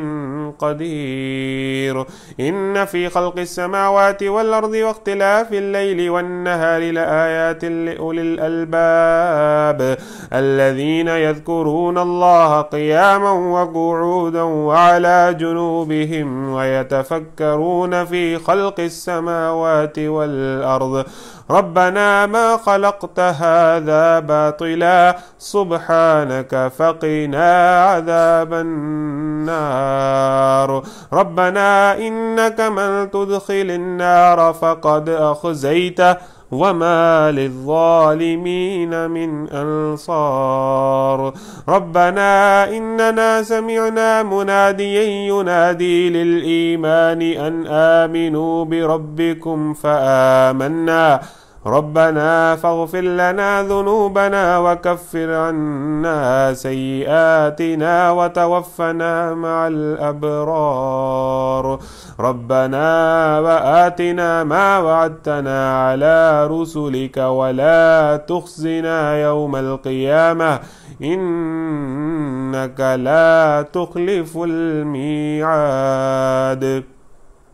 فاستجاب لهم ربهم أني لا أضيع عمل آمل منكم من ذكر أو أنثى بعضكم من بعض فالذين هاجروا وأخرجوا من ديارهم وأوذوا في سبيلي وقاتلوا وقتلوا لأكفرن عنهم سيئاتهم ولأدخلنهم جنات تجري من تحتها الأنهار ثوابا من عند الله والله عنده حسن الثواب لا يغرنك تقلب الذين كفروا في البلاد متاع قليل ثم مأواهم جهنم وبئس المهاد لكن الذين اتقوا ربهم لهم جنات تجري من تحتها الأنهار خالدين فيها نزلا من عند الله وما عند الله خير للأبرار وإن من أهل الكتاب لمن يؤمن بالله وما أنزل إليكم وما أنزل إليهم خاشعين لله لا يشترون بآيات الله ثمنا قليلا أولئك لهم أجرهم عند ربهم إن الله سريع الحساب يا أيها الذين آمنوا اصبروا وصابروا ورابطوا واتقوا الله لعلكم تفلحون بسم الله الرحمن الرحيم يا أيها الناس اتقوا ربكم الذي خلقكم من نفس واحدة وخلق منها زوجها وبث منهما رجالا كثيرا ونساء واتقوا الله الذي تساءلون به والأرحام إن الله كان عليكم رقيبا وآتوا اليتامى أموالهم ولا تتبدلوا الخبيث بالطيب ولا تأكلوا أموالهم إلى أموالكم إنه كان حوبا كبيرا وإن خفتم ألا تقسطوا في اليتامى فانكحوا ما طاب لكم من النساء مثنى وثلاث ورباع فإن خفتم ألا تعدلوا فواحدة أو ما ملكت أيمانكم ذلك أدنى ألا تولوا وآتوا النساء صدقاتهن نحلة فإن طبن لكم من شيء منه نفسا فكلوه هنيئا مريئا ولا تؤتوا السفهاء أموالكم التي جعل الله لكم قياما وارزقوهم فيها واكسوهم وقولوا لهم قولا معروفا وابتلوا اليتامى حتى إذا بلغوا النكاح فإن آنستم منهم رشدا فادفعوا إليهم أموالهم ولا تأكلوها إسرافا وبدارا أن يكبروا ومن كان غنيا فليستعفف ومن كان فقيرا فليأكل بالمعروف فإذا دفعتم إليهم أموالهم فأشهدوا عليهم وكفى بالله حسيبا للرجال نصيب مما ترك الوالدان والأقربون وللنساء نصيب مما ترك الوالدان والأقربون مما قل منه أو كثر نصيبا مفروضا وإذا حضر القسمة أولو القربى واليتامى والمساكين فارزقوهم منه وقولوا لهم قولا معروفا وليخشى الذين لو تركوا من خلفهم ذرية ضعافا فنخاف عليهم فليتقوا الله وليقولوا قولا سديدا إن الذين يأكلون أموال اليتامى ظلما إنما يأكلون في بطونهم نارا وسيصلون سعيرا يوصيكم الله في أولادكم للذكر مثل حظ الأنثيين فإن كن نساء فوق 2 فلهن ثلثا ما ترك وإن كانت واحدة فلها النصف ولأبويه لكل واحد منهما السدس مما ترك إن كان له ولد فإن لم يكن له ولد وورثه أبواه فلأمه الثلث فإن كان له إخوة فلأمه السدس من بعد وصية يوصي بها أو دين آباؤكم وأبناؤكم لا تدرون أيهم أقرب لكم نفعا فريضة من الله إن الله كان عليما حكيما ولكم نصف ما ترك أزواجكم إن لم يكن لهن ولد فإن كان لهن ولد فلكم الربع مما تركن من بعد وصية يوصين بها أو دين ولهن الربع مما تركتم إن لم يكن لكم ولد فإن كان لكم ولد فلهن الثمن مما تركتم من بعد وصية توصون بها أو دين وإن كان رجل يورث كلالة أو امرأة وله أخ أو أخت فلكل واحد منهما السدس فإن كانوا أكثر من ذلك فهم شركاء في الثلث من بعد وصية يوصى بها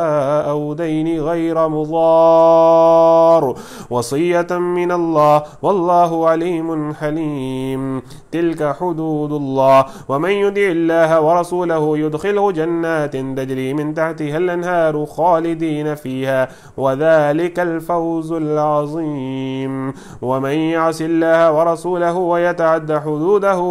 يدخله نارا خالدا فيها وله عذاب مهين واللاتي يأتين الفاحشة من نسائكم فاستشهدوا عليهن 4 منكم فإن شهدوا فامسكوهن في البيوت حتى يتوفاهن الموت أو يجعل الله لهن سبيلا واللذان يأتيانها منكم فآذوهما فإن تابا وأصلحا فأعرضوا عنهما إن الله كان توابا رحيما إنما التوبة على الله للذين يعملون السوء بجهالة ثم يتوبون من قريب فأولئك يتوب الله عليهم وكان الله عليما حكيما وليست التوبة للذين يعملون السيئات حتى إذا حضر أحدهم الموت قال إني تبت الآن ولا الذين يموتون وهم كفار أولئك أعتدنا لهم عذابا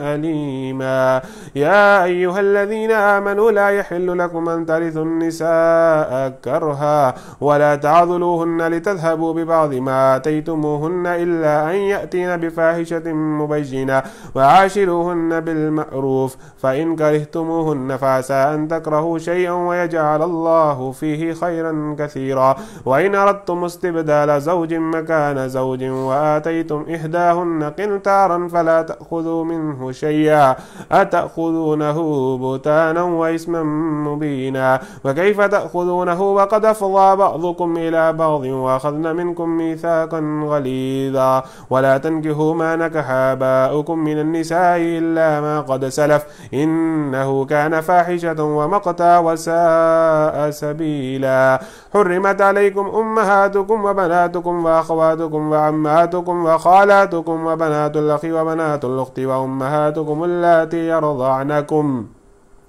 وأخواتكم من الرضاعة وأمهات نسائكم وربائبكم اللاتي في حجوركم من نسائكم اللاتي دخلتم بهن فإن لم تكونوا دخلتم بهن فلا جناح عليكم وحلائل أبنائكم الذين من أصلابكم وأن تجمعوا بين الأختين إلا ما قد سلف إن الله كان غفورا رحيما.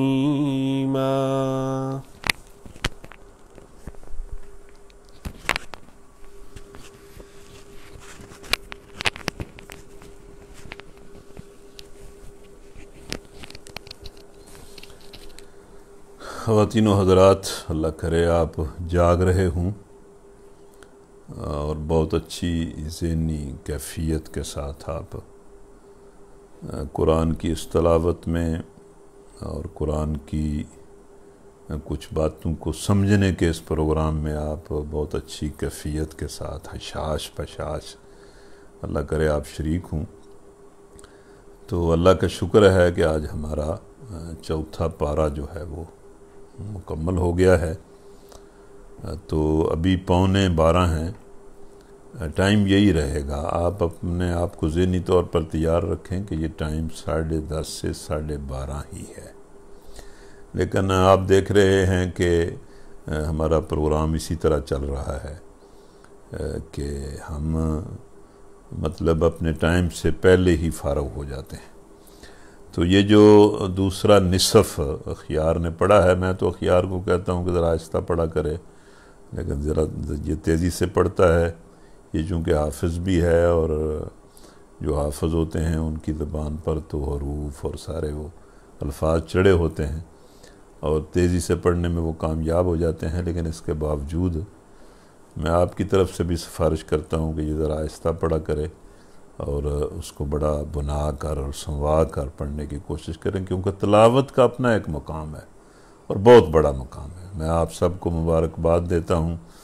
اللہ کا شکر ادا کرتا ہوں کہ ہم نے یہ پروگرام شروع کیا ہوا ہے. اللہ تعالیٰ اس کو ہماری طرف سے قبول کرے، اس کو ہماری ہدایت کا ذریعہ بھی بنائے، ہماری دعاؤں کی قبولیت کا ذریعہ بھی بنائے، اور ہم پر اپنے فضل اور رحمت کے فیصلے کرے. تو یہ جو آخری نصف ہے اس میں بھی ظاہر ہے بہت ساری باتیں ہیں. اب ساری باتیں تو اس طرح ہو بھی نہیں سکتی. اس کی آیت نمبر 180 کو دیکھیں. اس میں اللہ تعالیٰ پھر مطلب یہ جگہ جگہ اللہ تعالیٰ یہ بات کرتا ہے کہ تمہارا کچھ بھی نہیں ہے، یہ ساری چیزیں تمہارے پاس آزمائش ہیں.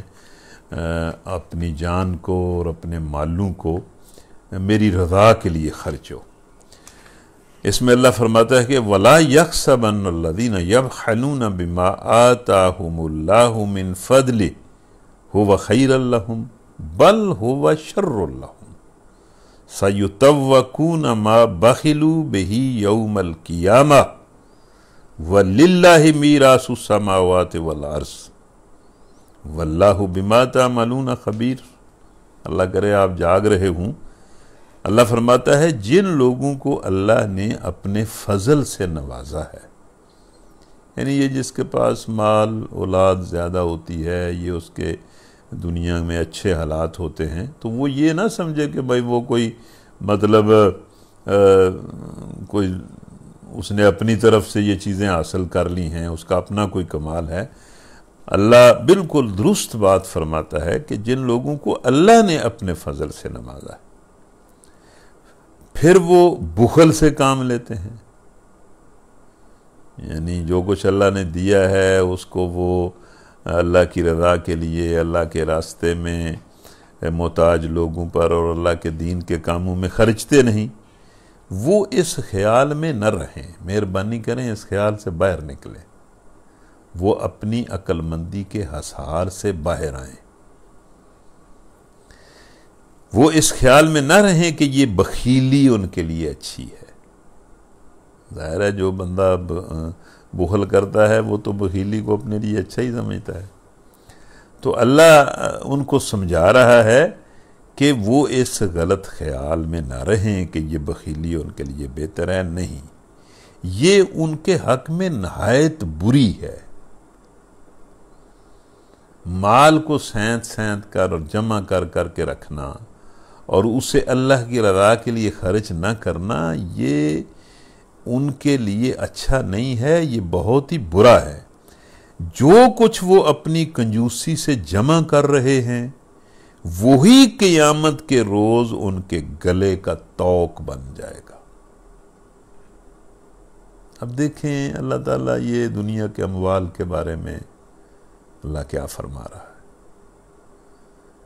کہ اگر اللہ فرما رہا ہے کہ میں نے اپنے فضل سے تمہیں دیا ہے تو تم کیوں اس میں بخل برتتے ہو. یہ بخیلی اور جمع کر کر کے رکھنا اور اس کو اللہ کی راہ میں خرچ نہ کرنا، یہ تو نہایت بری بات ہے. اور جو کچھ تم اس طرح جمع کرو گے وہ تو قیامت کے روز تمہارے گلے کا توق بن جائے گا. اور یہ کیوں نہیں تمہیں بات سمجھ آتی؟ ہم بار بار تمہیں سمجھاتے ہیں، اور واقعی اگر آپ قرآن پڑھیں گے تو یہ بات تو اللہ بار بار سمجھاتا ہے کہ بھائی آسمانوں اور زمینوں کی ہر چیز کا مالک اللہ ہے، تم نہیں ہو۔ یہاں بھی اللہ نے آخر میں یہ کہا وَلِلَّهِ مِيرَاثُ السَّمَاوَاتِ وَالْأَرْضِ، کہ زمین اور آسمانوں کی میراث اللہ ہی کے لیے ہے۔ تمہارے پاس تو جو کچھ ہے، تمہارے جس چیز نے کام آنا ہے وہ تمہارا عمل ہے۔ واللہ بما تعملون خبیر، اور جو عمل بھی تم کرتے ہو اللہ اس کو جانتا ہے۔ تو یہ بڑی قابل غور آیت ہے، اس پر اب بھی غور کریں، پھر بھی غور کرنا۔ اس کے بعد مطلب یہ معروف آیت ہے، یہ اکثر آپ سنتے رہتے ہوں گی، آیت نمبر 185، کل نفس ذائقۃ الموت۔ نہ ڈر مرنے سے، نہ ڈر، کیوں اتنا ڈرتا ہے؟ کیوں اتنا پریشان ہو گیا ہے کہ میں مر جاؤں گا تو کیا ہو جائے گا؟ کل نفس ذائقۃ الموت، ہر کسی نے موت کا ذائقہ چکھنا ہے، اس کو چکھنے کے لیے تیار رہے۔ وَإِنَّمَا تُوَفَّوْنَ أُجُورَكُمْ يَوْمَ الْقِيَامَةِ، اصل چیز تو قیامت کا نتیجہ ہے، اور آخر کار ہر شخص کو مرنا ہے، اور تم سب اپنے اپنے پورے اجر قیامت کے روز پانے والے ہو۔ یعنی مرنا بھی ہے اور قیامت کو بھی دیکھنا ہے، اور قیامت کے دن تمہیں تمہارے اچھے اعمال کا بدلہ بھی مل جائے گا اور برے اعمال کا بدلہ بھی مل جائے گا۔ تمہیں پورا تمہارے اعمال کا بدلہ تمہیں ملے گا۔ اپنے اعمال کی فکر کرو، یہ زندہ رہنے کی فکر نہ کرو، زندہ تم نے کوئی نہیں رہنا، مر تم نے جانا ہے، اور جو کچھ یہ بنا رہے ہو اس کو یہی تم نے چھوڑ جانا ہے۔ تو فکر اس بات کی کرو کہ قیامت میں تمہارے ساتھ کیا معاملہ ہوگا۔ تو اس دن ہر کوئی پورے اجر جو ہے وہ اللہ سے پا لے گا۔ پھر اللہ فرماتا ہے کہ کامیاب دراصل وہ ہے جو وہاں دوزخ کی آگ سے بچ جائے اور جنت میں داخل کر دیا جائے۔ کامیاب تو وہ ہے، اس کامیابی پر نظر رکھو کہ دوزخ سے بچنا ہے اور جنت میں جانا ہے۔ اچھا جی، یہ باتیں ہم کرتے رہتے ہیں، درس بھی دیتے رہتے ہیں، درس لیتے بھی رہتے ہیں، لیکن پھر بھی مطلب ہم اس بات پر فوکس نہیں کر سکتے، پتہ نہیں کیا ہے۔ ہمیں فوکس اس بات پر کرنا چاہیے کہ ہم نے اللہ کے حضور جانا ہے، اور کامیاب وہ ہوگا جو جہنم سے بچ جائے اور جنت میں داخل کر دیا جائے۔ رہی یہ دنیا تو یہ تو محض ایک ظاہر فریب چیز ہے، مطلب ایک فریب دینے والی چیز ہے، اس کے اندر تو کچھ بھی نہیں ہے۔ تو یہ بات بھی مطلب باقی یہاں ایک منافقوں کی ایک صفت بیان اللہ تعالیٰ نے کی ہے۔ جب بھی کبھی اس کو ہم پڑھتے ہیں تو بڑی حیرانگی ہوتی ہے کہ اللہ تعالیٰ ایک منافق آدمی جو ہے اس کی کس طرح تصویر کشی کرتا ہے۔ اللہ تعالیٰ منافقت سے بچائے۔ منافق بنیادی طور پر بزدل ہوتا ہے اور مفاد پرست ہوتا ہے، اور حالات کے مطابق ڈھل جانے والا ہوتا ہے، اور اس سے بڑا یہ ہوتا ہے کہ بھئی میرا کوئی نقصان نہ ہو جائے، بس نہ وہ کوئی رسک نہیں لینا چاہتا، کوئی قربانی نہیں دینا چاہتا۔ تو یہاں آیت نمبر آپ 188 دیکھیں، اس میں منافقین کی ایک بڑی عجیب بات اللہ نے بتائی ہے۔ لا تحسبن الذين يفرحون بما آتوا يحبون أن يحمدوا ويحبون أن يحمدوا بما لم يفعلوا فلا تحسبنهم بمفازة من العذاب وَلَهُمْ عَذَابٌ أَلِيمٌ وَلِلَّهِ مُلْكُ السَّمَاوَاتِ وَالْأَرْضِ وَاللَّهُ عَلَى كُلِّ شَيْءٍ قَدِيرٌ۔ اب دیکھیں جو منافق لوگ ہیں ان کی مطلب بات بیان کر رہا ہے، تم ان لوگوں کو عذاب سے محفوظ نہ سمجھو، یعنی یہ جو لوگ ہیں، یہ سعادت کے لوگ، یہ عذاب سے بچ نہیں سکتے۔ اللہ تعالیٰ ہمیں ایسے لوگوں میں نہ کرے، اللہ نہ کرے، اللہ نہ کرے، اللہ ہمیں بچائے۔ تم ان لوگوں کو عذاب سے محفوظ نہ سمجھو جو اپنے کرتوتوں پر خوش ہیں، مطلب غلط کام کرتے ہیں اور کہتے ہیں کہ ہم نے بڑا کمال کر دیا، اس کو بھی دا لگا لیا، اس کو بھی دا لگا لیا، یعنی موقع پر بھاگتے ہیں اور اس بھاگنے کو کامیابی سمجھتے ہیں۔ اور دیکھیں ان کی ایک صفت اللہ بیان کر رہا ہے، اور یہ لوگ چاہتے یہ ہیں کہ ایسے کاموں کی تعریف انہیں حاصل ہو جو فی الواقع انہوں نے نہیں کیے ہیں۔ مطلب یہ کہ کئی لوگ ہوتے ہیں کہ جو کام انہوں نے نہیں نہ کیا ہوتا، وہ چاہتے ہیں کہ وہ بھی ہمارے کھاتے میں پڑے اور اس کی تعریف بھی ہمیں حاصل ہو۔ اور یہ واقعی بڑی عجیب عادت ہے کہ بھئی جو کریڈٹ آپ کو نہیں جاتا وہ بھی آپ کریڈٹ حاصل کرنا چاہتے ہیں، بڑھ بڑھ کے کریڈٹ کے چکر میں کہ اس کا بھی کریڈٹ مجھے مل جائے، اس کی تعریف بھی مجھے مل جائے، اس کی تعریف بھی مجھے مل جائے۔ وہ چاہتے ہیں کہ ایسے کاموں کی تعریف انہیں حاصل ہو جو فی الواقع انہوں نے نہیں کیے ہیں۔ حقیقت میں ان کے لیے دردناک سزا تیار ہے۔ اللہ معاف کرے، اللہ تعالی ہمیں ان لوگوں میں شامل نہ کرے کہ جو غلط کام کرتے ہیں، دھوکہ دیتے ہیں، جھوٹ بولتے ہیں، فریب کرتے ہیں، اور اپنے جھوٹ اور اپنے فریب اور اپنے دھوکے میں کامیاب جب ہوتے ہیں، سمجھتے ہیں کہ ہم کامیاب ہو گئے ہیں تو بڑے خوش ہوتے ہیں کہ ہم نے کمال کر دیا ہے، ہم کتنے چلاک نکلے ہیں۔ تو اللہ کہتا ہے کہ ان کو عذاب سے محفوظ نہ سمجھو، یہ اپنے غلط کرتوتوں پر خوش ہیں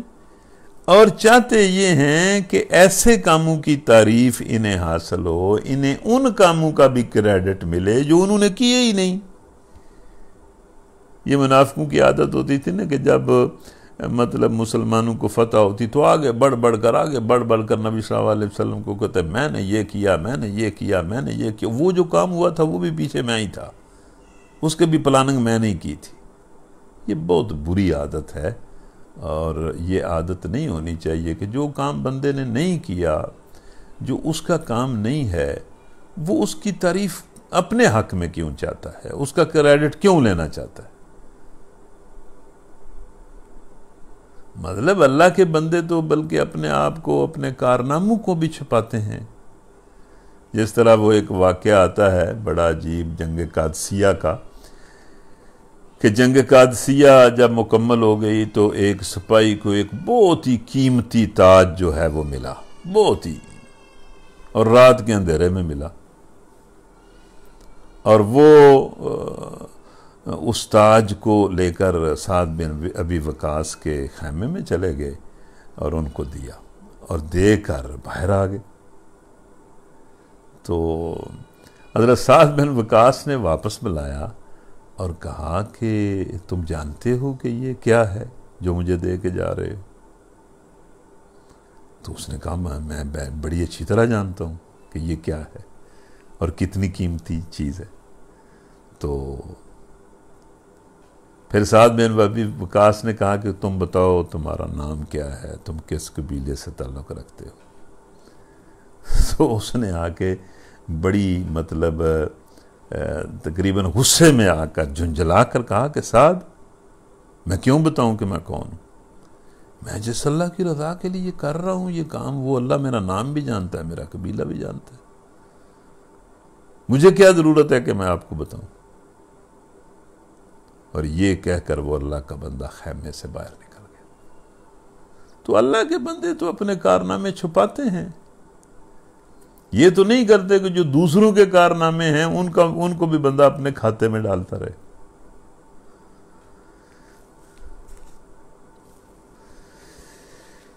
باقی پھر اللہ تعالیٰ کہتا ہے کہ زمین اور آسمانوں کا مالک اللہ ہے اور اس کی قدرت سب پر آوی ہے۔ پھر آگے یہ سورہ آل عمران کی آخری آیتیں ہیں، یہ بڑی مطلب قابل غور آتے ہیں، لیکن میں ان کی تفصیل میں نہیں جاتا۔ میں آپ کے ساتھ مطلب ظاہر ہے اللہ بھی کہتا ہے نرمی کرو، میں بھی آپ سے نرمی کرتا ہوں، آپ کو جلدی چھٹی دینے کی کوشش کرتا ہوں۔ صرف یہ جو سورہ نساء ہے اس میں مطلب اس کی جو پہلی آیت ہے اس میں وحدت انسانیت کی طرف توجہ دلائی گئی ہے کہ انسانوں اللہ سے ڈرو، تمہیں ایک ہی جان سے ہم نے پیدا کیا ہے اور اسی جان سے پھر اس کا جوڑا بنایا ہے اور پھر اس طرح ہم نے مرد اور عورتیں بنا دی ہیں۔ مطلب یہ کہ تم اصل میں ایک ہی ہو، بس اللہ سے ڈرو۔ یہ تقوی جو ہے یہ تمہاری فضیلت ہے، اور رشتہ داری کا لحاظ کیا کرو، رشتوں کو خواہ مخواہ نہ توڑا کرو۔ یہ جو رشتے ہم نے بنائے ہیں ان کا لحاظ کرو، احترام کرو، اور رشتہ داری کو قائم رکھنے کے لیے برداشت بھی کرو، صبر بھی کرو، اور رشتہ داری کا بڑا لحاظ کیا کرو۔ پھر اس میں پتہ نہیں یہ بات کرنی چاہیے یا نہیں کرنی چاہیے، یہ یہاں وہ آیتیں ہیں جس میں اللہ تعالیٰ نے ایک مسلمان مرد کو ایک سے زیادہ نکاح کرنے کی اجازت دی ہے کہ وہ 2 شادیاں کر سکتا ہے، 3 کر سکتا ہے، 4 کر سکتا ہے۔ اس میں خواتین کو تو بڑا غصہ لگتا ہے، وہ تو کہتی ہیں کہ ہم تو اللہ کے پاس جا کر پوچھیں گی کہ بھئی یہ آپ نے کیا قانون بنایا تھا، تو ان کو اجازت ہے وہ جا کر پوچھ لیں، جب اللہ کے پاس جائیں گی تو پوچھ لیں۔ لیکن میں ان آیات کو پڑھ کر کبھی کبھی سوچتا ہوں کہ یہ تو ایمرجنسی کے حالات کو ڈیل کرنے کے لیے اللہ تعالیٰ نے اجازت دی ہے۔ ٹھیک ہے اس کی اجازت عام ہے، لیکن یہ کہ اس اجازت کا جو پیچھے ریفرنس ہے وہ بڑا عجیب ہے۔ ریفرنس اس کا جنگ احد ہے کہ جنگ احد میں چونکہ بہت سارے صحابہ شہید ہو گئے، ان کے بچے یتیم ہو گئے، ان کی بیویاں بیوہ ہو گئیں، تو ان حالات کو سنبھالا دینے کے لیے، ان یتیموں کا سہارا بننے کے لیے اور ان بیواؤں کا سہارا بننے کے لیے اللہ تعالیٰ نے یہ اجازت دی۔ اب اگر بندہ ان حالات میں کسی طرح پہنچ جائے نا ذہنی طور پر، تو وہ تو بالکل عجیب قسم کے حالات تھے کہ مسلمانوں کو دنیا کی کسی چیز سے کوئی بالکل سروکار ہی نہیں تھا، وہ تو ایک بہت بڑا کام لے کر اٹھے ہوئے تھے اور اللہ کے راستے میں وہ اپنا سب کچھ قربان کر رہے تھے۔ انہوں نے مکہ قربان کر دیا، اپنے خاندان قربان کر دیے، اپنے کاروبار قربان کر دیے، اپنا وطن قربان کر دیا، ہجرت کر کے مدینہ آگے، مدینے آ کر بھی انہوں نے انصار کے ساتھ مل کر، انہیں تو کوئی سروکار ہی نہیں تھا دنیا سے، وہ تو اللہ کے نبی کے ساتھ مل کر ایک بہت بڑا کام کر رہے تھے۔ اب جنگ احد میں جب ان کے بھائی شہید ہو گئے اور ان کے گھر والے پیچھے بیوہ ہو گئے اور بچے یتیم ہو گئے، تو میں تو کہتا ہوں کہ آج تو خواتین کہتی ہیں نا کہ 2 نکاح 3 نکاح کیوں کرتے ہو۔ اس وقت کے ماحول میں تو صحابہ کی بیویوں نے یہ کہا ہوگا کہ آپ یہ نہیں کر سکتے، آپ نہیں ان کے لیے سہارا بن سکتے، آپ نہیں ان کے لیے سہارا بن سکتے، میں جتنی قربانی کر سکوں گی کروں گی، میں قربانی کے لیے تیار ہوں۔ تو یہ تو اس خاص ریفرنس میں اجازت دی گئی ہے۔ اجازت ویسے عام ہے اور وہ بھی مشروط ہے، کوئی غیر مشروط نہیں ہے۔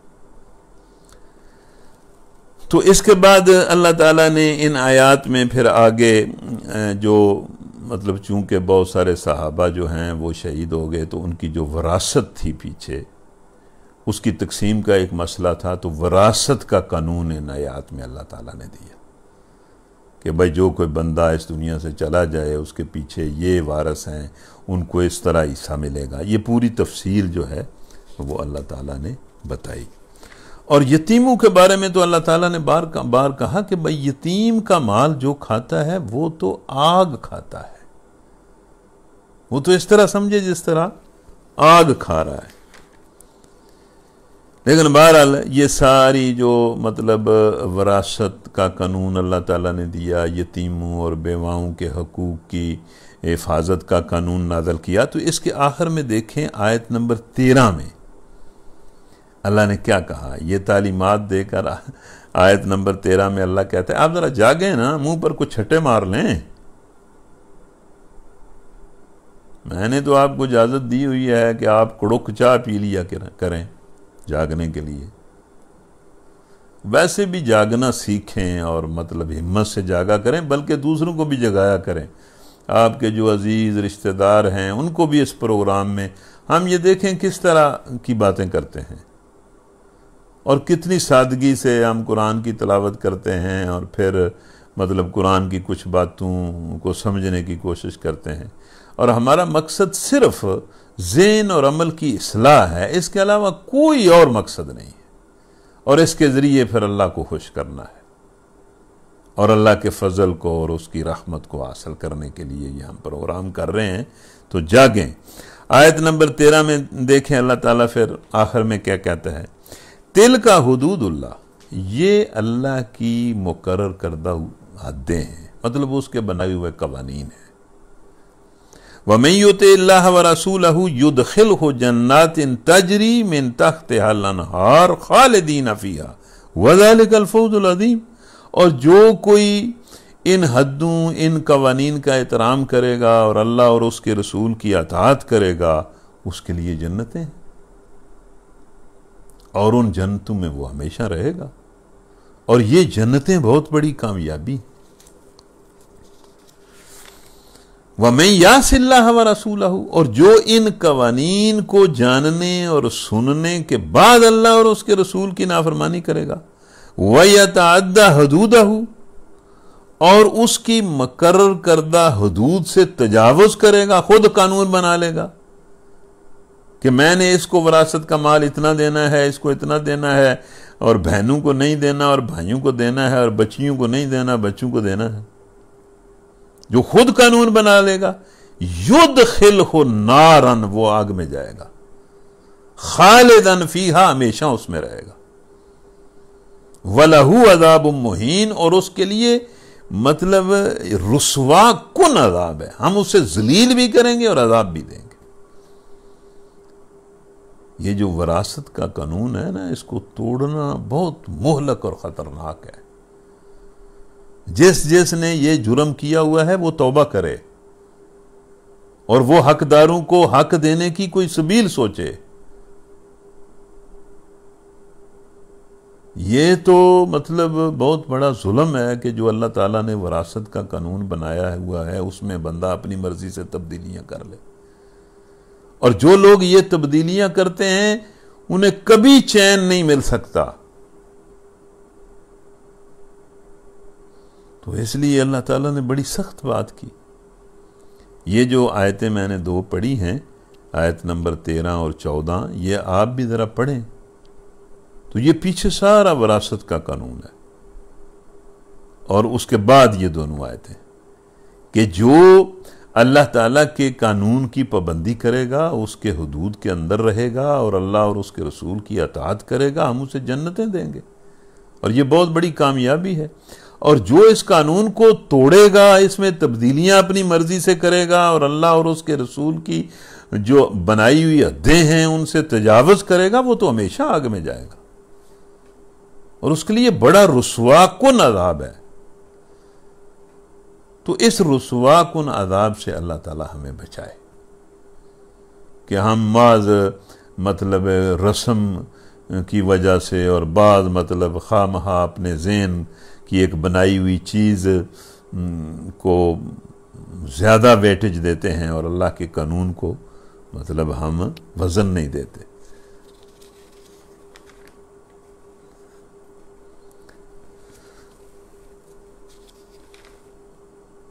تو یہاں ہمارا جو ہے وہ پارہ 4 مکمل ہو گیا ہے، اور آج بھی آپ کو آپ بڑے اس لحاظ سے تو بڑے آپ خوش قسمت ہیں کہ 20 منٹ پہلے آپ کو چھٹی ہو گئی ہے۔ میں آپ سے بار بار یہ گزارش کرتا ہوں کہ رمضان تو ہر سال آتا ہے، گزر جاتا ہے، اس نے بھی گزر جانا ہے، لیکن ہم نے یہ جو پروگرام بنایا ہے، آپ جتنے لوگ اس میں شریک ہوتے ہیں، اس کو آپ اپنا پروگرام سمجھیں اور اپنے رشتہ داروں کو، دوست احباب کو، جاننے والوں کو، نہ جاننے والوں کو، محلے کے لوگوں کو اس کی طرف توجہ دلائیں اور وہ اس میں لائیو جو ہیں وہ شریک ہوا کریں اور اس کو سنا کریں۔ ایک تو قرآن سنیں گے اس کا اجر ہوگا، تلاوت سنیں گے اس کا اجر ہوگا، کوئی مفہوم سنیں گے، کوئی بات ذہن میں رہ جائے گی اس کا فائدہ ہوگا، اور پھر مطلب یہ اللہ کے راستے میں رات جاگنے کا جو ہے وہ اجر ہمیں ملے گا۔ تو ضرور اس اجر کو حاصل کریں۔ اللہ تعالیٰ آپ سب کو اپنے اپنے گھروں میں ایمان کے ساتھ، عافیت کے ساتھ اور خیر کے ساتھ رکھے۔ وآخر دعوانا الحمدللہ رب العالمین۔